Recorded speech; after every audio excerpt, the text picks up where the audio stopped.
नमस्कार विद्यार्थी मित्रांनो, मी तुमचा महेश सर तुमचं पुन्हा एकदा या व्हिडिओमध्ये स्वागत करतो. मित्रांनो, आज आपण एक नवीन टॉपिक घेऊन आलेलो आहोत. एक नया टॉपिक हम लेकर आए हैं.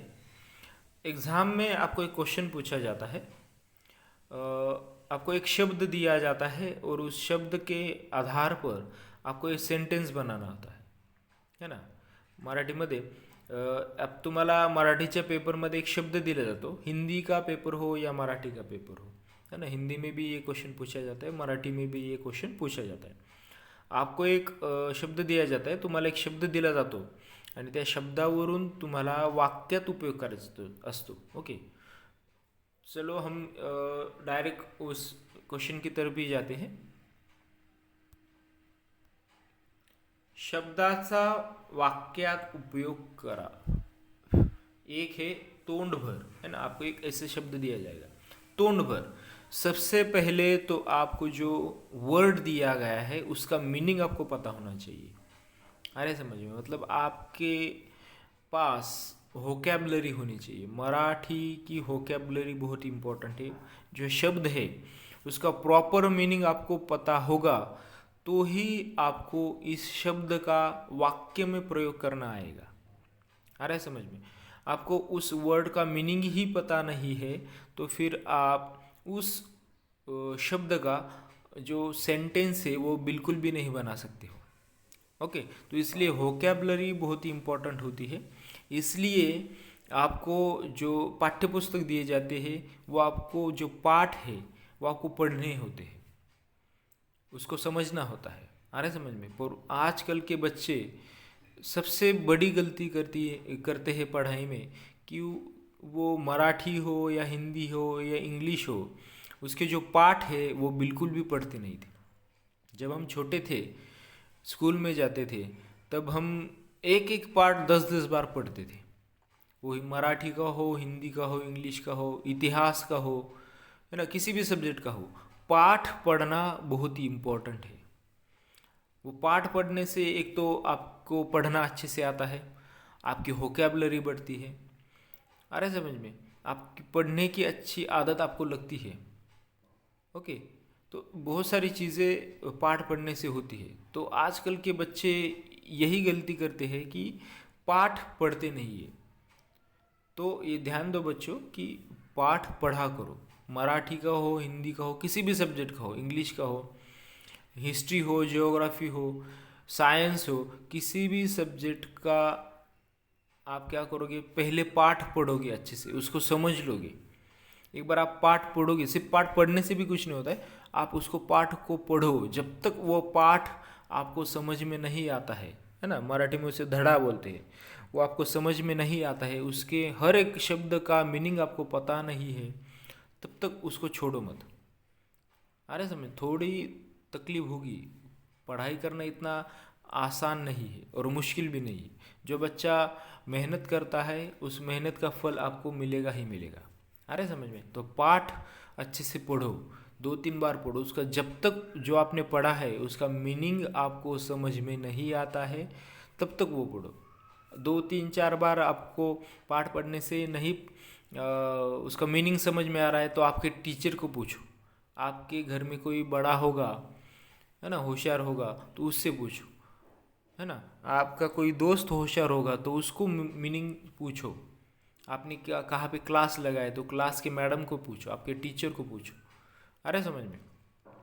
तो पढ़ो, पाठ पढ़ो अच्छे से. ओके, तो कहने का मतलब है कि जो आपको वर्ड दिया गया है एग्ज़ाम में उसका सेंटेंस बनाने के लिए, तो सबसे पहले उस वर्ड का आपको मीनिंग पता होना चाहिए, तो ही आप उस शब्द से वाक्य में प्रयोग कर सकते हो. अरे समझ में. तो चलो हम देखते. पहला है तोंड भर, है ना. तोंड भर मराठी में है तोंड भर. तोंड भर, अभी देखो मैंने इसका वाक्य में प्रयोग किया है. बाईंनी मीनाचे तोंडभर कौतुक केले, है ना. अभी तोंड भर मतलब आप बोलते हो ना हिंदी में, मुंह भरकर स्तुति की, है ना. किसी की मुंह भरकर प्रशंसा की, मुंह भरकर स्तुति की किसी की, है ना. तो वैसे ही है तोंड भर. बाईंनी मीनाचे तोंड भर कौतुक केले, मतलब मीना इस लड़की का जो उसकी मैडम है उन्होंने क्या किया, प्रशंसा की। कौतुक, कौतुक मतलब प्रशंसा। तोंड भर मतलब मुंह भर कर क्या की, प्रशंसा की, मतलब बहुत प्रशंसा की, है ना। बाईंनी मीनाचे तोंडभर कौतुक केले। और एक याद रखना है कि जिस शब्द का आप वाक्य में प्रयोग कर रहे हो वो शब्द वाक्य में आना जरूरी है। अरे समझ में, जिस शब्द का आप वाक्य में प्रयोग कर रहे हो, वाक्यात उपयोग, ज्या शब्दाचा तुम्ही वाक्यात उपयोग करताय तो शब्द वाक्यामध्ये येणं गरजेचे आहे। वो वर्ड वाक्य में आना जरूरी है। अरे समझ में, ये देखो यहाँ पे तोंड भर, यहाँ पर जो वाक्य है उसमें भी आया है तोंड भर। ओके, दूसरा वर्ड हम देखेंगे पिशवी भर, है ना। दूसरा कौन सा है, पिशवी भर। ओके, तो उसका हम देखेंगे, वाक्य में प्रयोग करेंगे पिशवी भर। बाबांनी भरितासाठी पिशवी भर, देखो या एक नाही वर्ड, वांगी आणली, है ना। बाबांनी भरितासाठी पिशवी भर वांगी आणली। ओके, तो अभी भरितासाठी, भरितासाठी मतलब क्या, जो बैंगन का भरता होता है, आप बोलते बैंगन का भरता, या फिर शायद हिंदी में उसे लिक्की चोटा ऐसे कुछ बोलते हैं, है ना। तो आपको समझ में आया होगा। बाबांनी भरितासाठी पिशवी भर वांगी, वांगी मतलब बैंगन, है ना, वांगी आणली। तो बैंगन का क्या करना था, लिक्की चोटा बनाना था, है ना। तो उसके लिए जो बाबा है उन्होंने क्या लाया कि थैली भरकर बैंगन लाए। अरे समझ में, बाबांनी भरितासाठी पिशवीभर वांगी आणली। ओके, तो ये हुआ सेंटेंस। देखो ये जो वर्ड है वो सेंटेंस में आया कि नहीं आया, है ना। तीसरा है हाथ भर। तीसरा क्या है, तीसरा वर्ड है हाथ भर। आमची मांजर हातभर लांब आहे, है ना। आमची मांजर हातभर लांब आहे। हाथभर मतलब हमारी जो बिल्ली है वो मेरे हाथ जितनी लंबी है ना, मतलब 1 फुट से भी लंबी है ज़्यादा, है ना। हमारा एक जो हाथ होता है बड़े इंसान का वो 1-1.5 फुट का होता है ना। तो हम जो बिल्ली है वो मेरे हाथ जितनी लंबी है। आमची मांजर हाथभर लांब, लांब मतलब लंबी, लांब आहे। ओके, तीसरा चौथा वर्ड है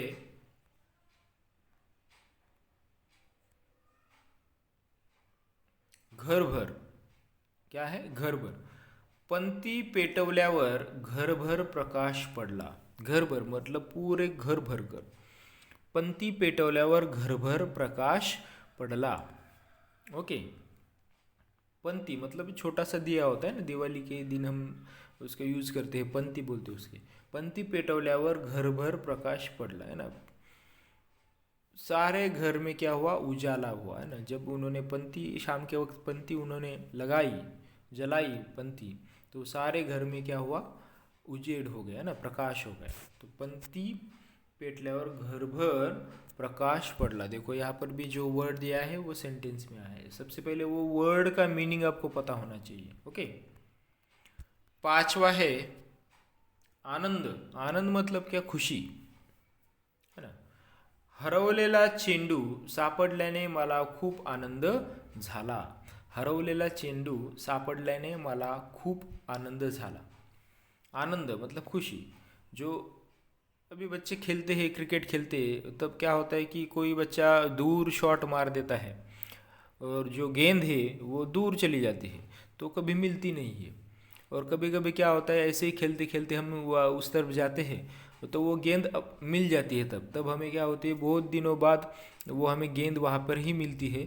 तो फिर हमें बहुत खुशी होती कि ये गेंद मेरी गेंद है, और गेंद क्या हो गई थी, गुम हो गई थी, तो अभी मुझे क्या हुई, ये अच्छी मिल गई। तो वो उस टाइम हमें बहुत खुशी होती है, आनंद होतो त्यावेळेस, है ना। हरवलेला चेंडू सापडल्याने मला खूप आनंद झाला। ओके, ऐसे सेंटेंस का आपको ये करना है। उसके बाद है छठवा है भित्रा। भित्रा, भित्रा मतलब जो डरता है उसे बोलते हैं भित्रा। मराठी में उसे क्या बोलते हैं, डरपोक। आप हिंदी में बोलते हो डरपोक और मराठी में उसे बोलते हैं भित्रा, है ना। ससा हा प्राणी भित्रा असतो, है ना। जो खरगोश होता है वो बहुत ही डरपोक होता है, या छोटा सा भी आवाज़ आए तो क्या होता है, वो तुरंत भाग जाता है ना। भित्रा, ससा हा प्राणी भित्रा असतो, ससा हा प्राणी भित्रा असतो। ओके, तो ऐसे आपको वर्ड दिए जाएंगे एग्जाम में, और उस वर्ड के सहारे आपको एक सेंटेंस बनाना होगा। पर याद रखना है, जब आप सेंटेंस बनाते हो तो वो वर्ड आपको उस सेंटेंस में आना चाहिए। जो वर्ड आपको दिया है, जिस वर्ड के ऊपर से आपको सेंटेंस बनाने के लिए बोला है, तो वो वर्ड आपके सेंटेंस में आना चाहिए। और सबसे इम्पोर्टेंट बात है कि वो वर्ड का मीनिंग आपको पता होना चाहिए। उस वर्ड का प्रॉपर मीनिंग आपको पता होगा तो ही आप उस वर्ड का सेंटेंस में उपयोग कर पाओगे, नहीं तो फिर आपको नहीं आएगा। आ रहा है समझ में? तो ये चीज़ें ध्यान देने, इन चीज़ों की तरफ थोड़ा सा ध्यान दो। तो चलो बच्चों, ये सभी आप क्या करोगे, आपके कॉपी में लिखोगे अच्छे से। ओके, और आपके मन से क्या कर सकते हो, आप बहुत सारे वर्ड्स है, अभी मैंने तो सिर्फ यहाँ पे 6 वर्ड्स लिए हैं। आप और आपके मन से वर्ड्स लो, ढूंढ कर लो वर्ड्स, और उसके सहारे आप क्या करो, सेंटेंस बनाना सीखो, है ना। कभी कभी क्या होता है, कभी कभी बच्चे क्या करते हैं, जो टीचर लोग देते हैं उतना ही क्या करते हैं, उतना ही पढ़ाई करते, पर बिल्कुल भी नहीं। जो होशियार बच्चे होते हैं वो क्या करते हैं, चलो अभी टीचर ने हमें 6 वर्ड्स दिए, यहाँ पे मैं और 10 वर्ड लूँगा और मेरे मन से वर्ड लेके सेंटेंस बना के टीचर को दिखाऊंगा। ऐसे होते होशियार बच्चे, है ना। तो आप भी वैसे ही करो। मैंने यहाँ पे सिर्फ 6 वर्ड्स आपको दिए हैं, आप क्या करो, और 10 वर्ड्स ले लो आपके मन से, एक एक करके एक वर्ड ले लो, उसका वाक्य सोच कर, टाइम लो, थोड़ा थोड़ा तकलीफ होगी, पहले पहले वर्ड ढूंढो, उसके बाद फिर उसको लिखो, फिर उसके बाद उसको सोचो, उसका मीनिंग ढूंढो, और फिर उसका सेंटेंस बनाओ। थोड़ी एक बार तकलीफ होगी, है ना। पहले जब आप प्रैक्टिस करोगे तो आपको तकलीफ होगी पहले पहले, पर जब आपको आदत बन जाएगी, है ना, एक बार आपकी अच्छे से प्रैक्टिस होगी तो आपको बाद में ज़्यादा तकलीफ नहीं होगी, आपको तुरंत आ जाएगा। आ रहा है समझ में? तो प्रैक्टिस मेक्स मैन परफेक्ट। जो बच्चा प्रैक्टिस करता है ना, उसको क्या होती है, तकलीफ बिल्कुल भी नहीं होती, वो होशियार बनता है। आ रहा है समझ में? तो सभी बच्चे क्या करेंगे, ये वर्ड्स अपने कॉपी में लिखेंगे। ओके, और प्रैक्टिस करो, और ज़्यादा वर्ड्स लो, और उस आपके मन से क्या करो, सेंटेंस बनाओ। तो चलो बच्चों, इस वीडियो में इतना ही। इस वीडियो को लाइक करो, शेयर करो और सब्सक्राइब करो। ओके, धन्यवाद।